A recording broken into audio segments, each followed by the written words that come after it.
Welcome listeners, you have tuned in to Up Close at QuinteALIVE. Today, our guest is Doug Comeau, a rising star in the world of art, often quoted as Canada's foremost pencil artist. Many ask, how does he do it? In reference to the realism and precision in his work.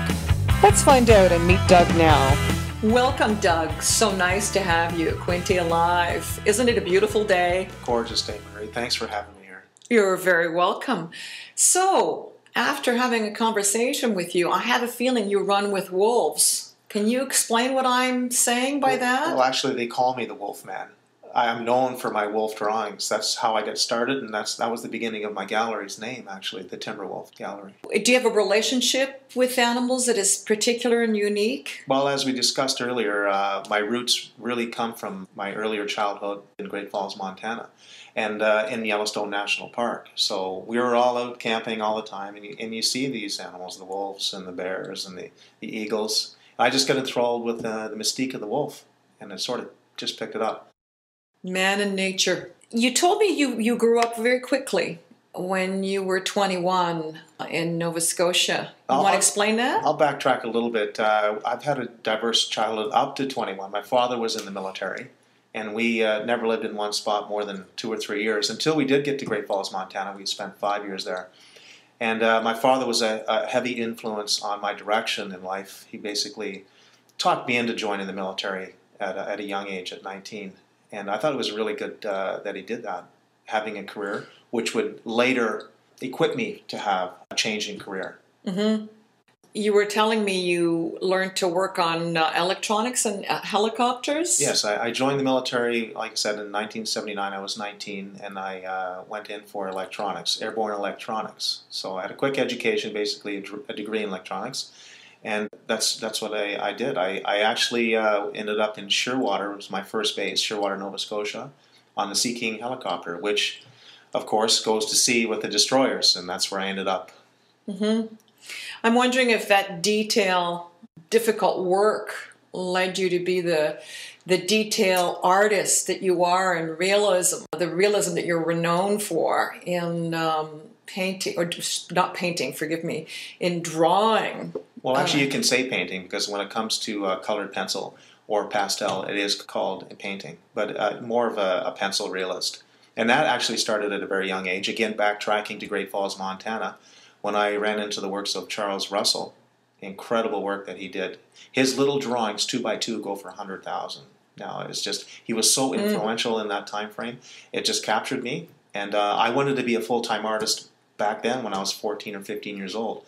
But I had enough influence from my father to join the military, get a career, pick it up later. And yes, the military did really, really help me a lot.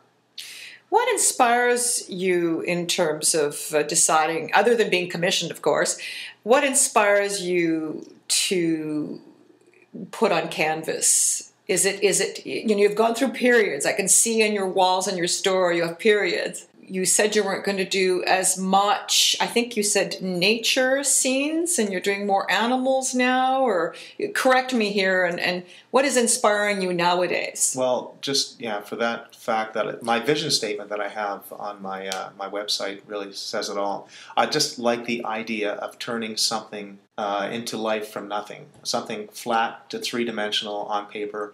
It really doesn't matter the subject. I'm most interested in wildlife and the Western artwork, actually, but I've been influenced by all subjects, from nudes to aircraft to portraiture. Portraiture, I love doing portraiture.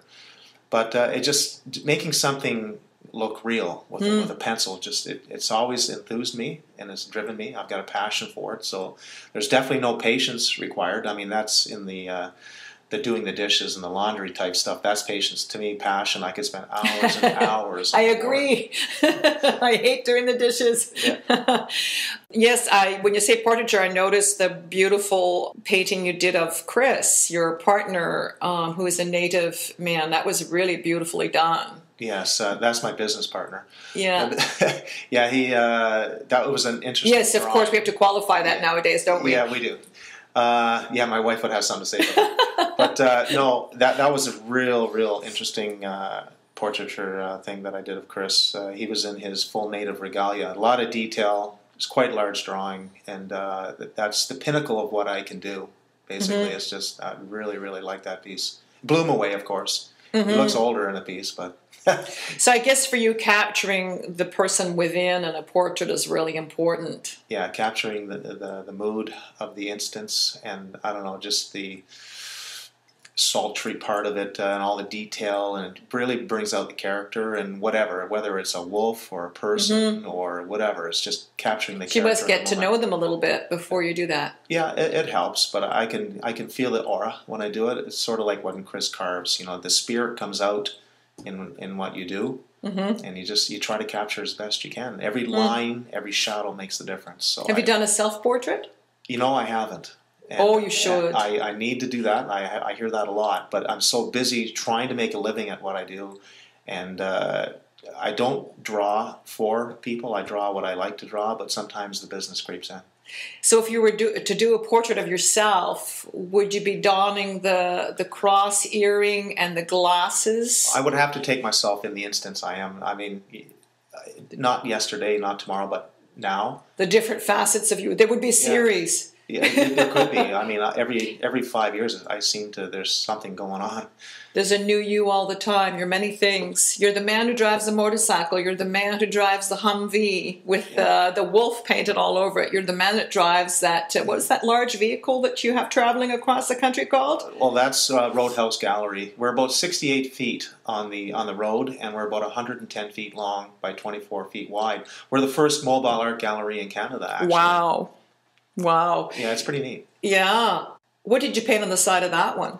Well, there's Chris's portrait and one of Chris's carvings on there. So I have a drawing and he has a carving on there. What's the subject of his carving? It's actually, he's a spirit carver in Brazilian soapstone, so he has an eclectic mix of bears, eagles, of old native women and men, nature. What is his name in the native world? Chris, I'm not sure, actually. I've never asked him that. He's told me, but I can't remember. It's, like Ishnabi. Bear flying or something. They all have these unusual... I'll have to ask him next time I see him. So what do you see over the next 5 years? Obviously, you're very motivated by the mobile gallery that you're developing. Am I calling it right? Yes, it is. And what we see in the future, I don't know. This year is going to be an interesting year. We're looking for sponsorship. We're in a rodeo circuit, believe it or not, and it's such a good mix for us because of the Western art and what Chris does as well. And we're just there in a big way. They're starting to see the potential of what we have, and we're starting to feature in some big shows. We have a big one coming up in Holstein that is going to be amazing. We're right front and center with country music stars out of Nashville and Hollywood. So we're going to see where it takes us. We're going to be in the right place for the right eyes, our demographic, basically. So Western, country, rural, farm life will inspire your work, it sounds like, for a good while. It will, but we also have to realize that people that come to these shows aren't necessarily Western motivated or have that Western thing about them. They like to see all the different types of artwork too. But what really inspires myself is the Western artwork. So I'll have a lot of that.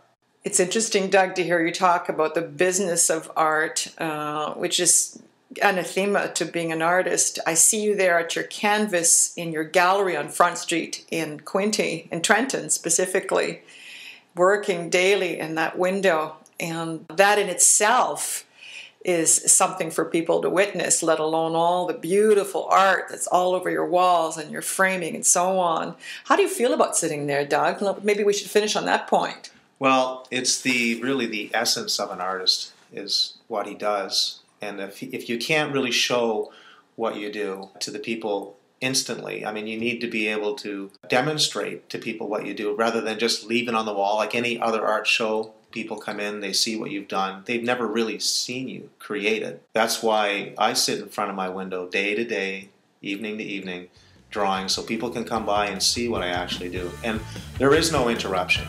Just come in and talk to me.